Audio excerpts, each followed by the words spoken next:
Hi, it's me again with CorelDraw Tips and Tricks. Part 3 of this. I wasn't planning on doing a part 3, and then somebody commented that I could cut the V in, if you watch part 1, while it was still in the polygon shape tool. And that's very well true, but you have to be careful. We're going to draw a 6-sided polygon. I'm going to go ahead and put P and put it in the center of the page. And then I'm going to bring in, I actually need to bring in well, let's just do another one, Control D, make a duplicate, holding down the Shift key and bringing it in.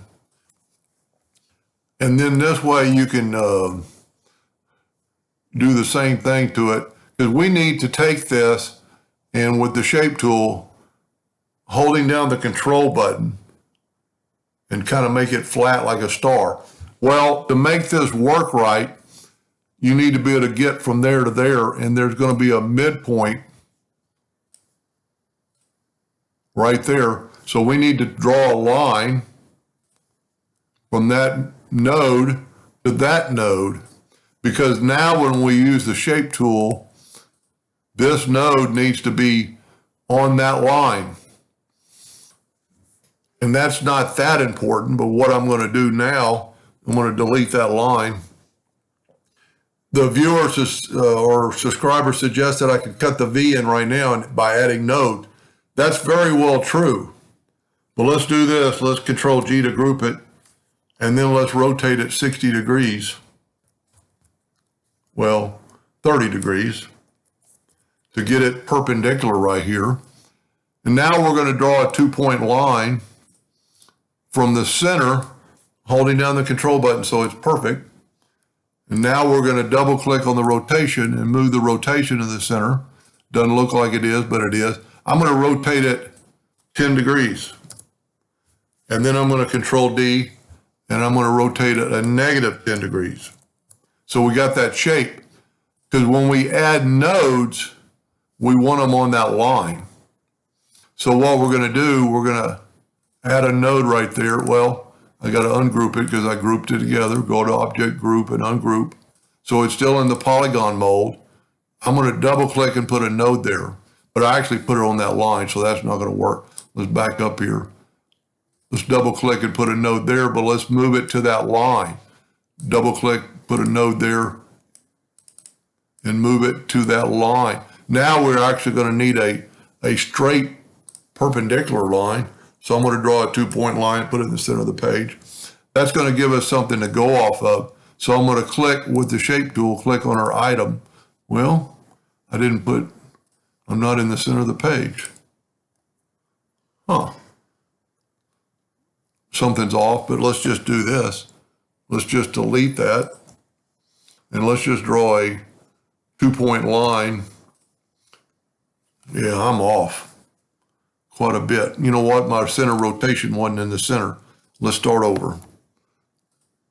So let's draw a perpendicular line starting from the center and working upward. I'm going to leave that line this time because we're going to use it in a second.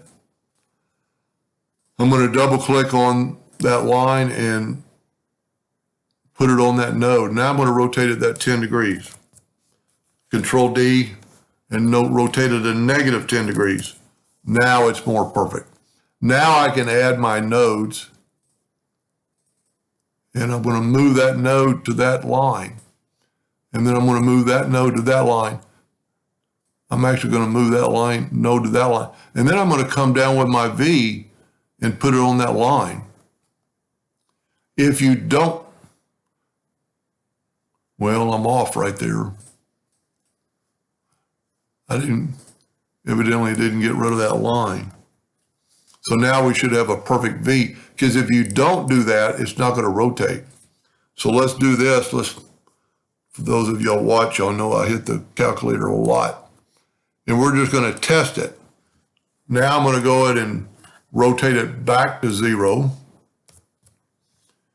And I am going to do like I did before, take a 2-point line and hit P. And then I'm going to draw a line out from there with the 2-point line from that node to that node, and from that node to that node. we should be symmetrical. Now I'm going to take the Smart Fill tool. I'm not going to shadow it in like I did the other one.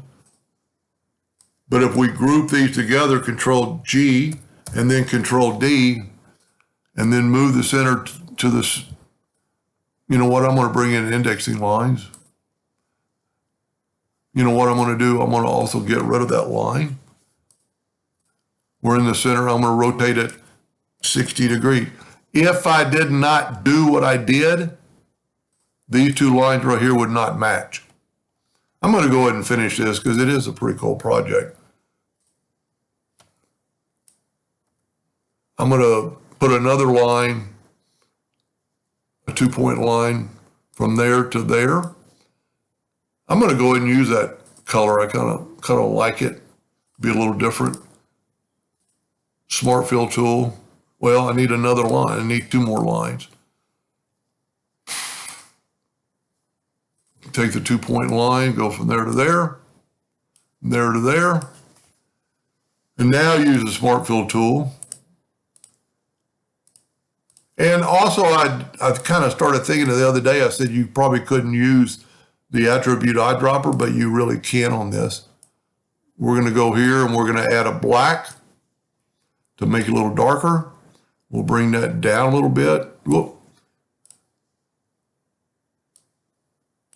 Now I'm going to use the attribute eyedropper, and I'm going to grab it. It's underneath their color eyedropper. Take a sample and do the exact same thing.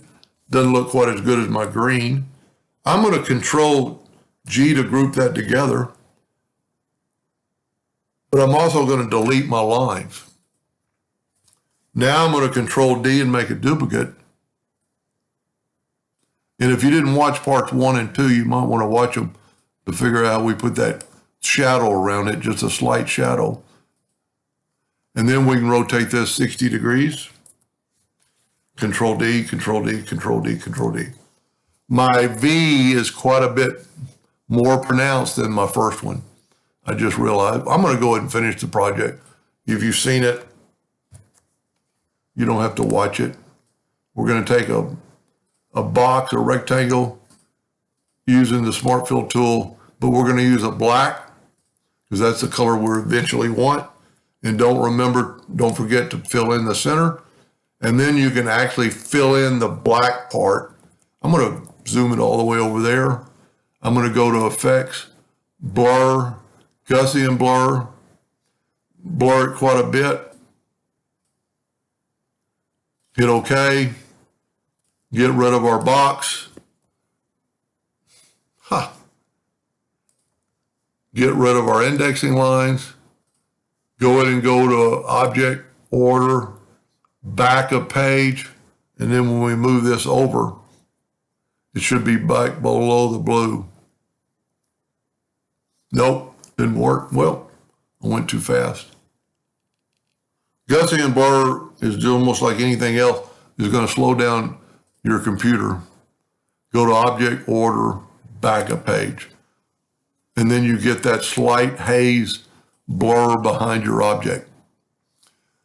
So I thank that viewer, but really I think my way I did it in 1 and 2 was better. This took quite a few steps to put in that V. Anyway, I hope that helped a little bit. Thank you for watching.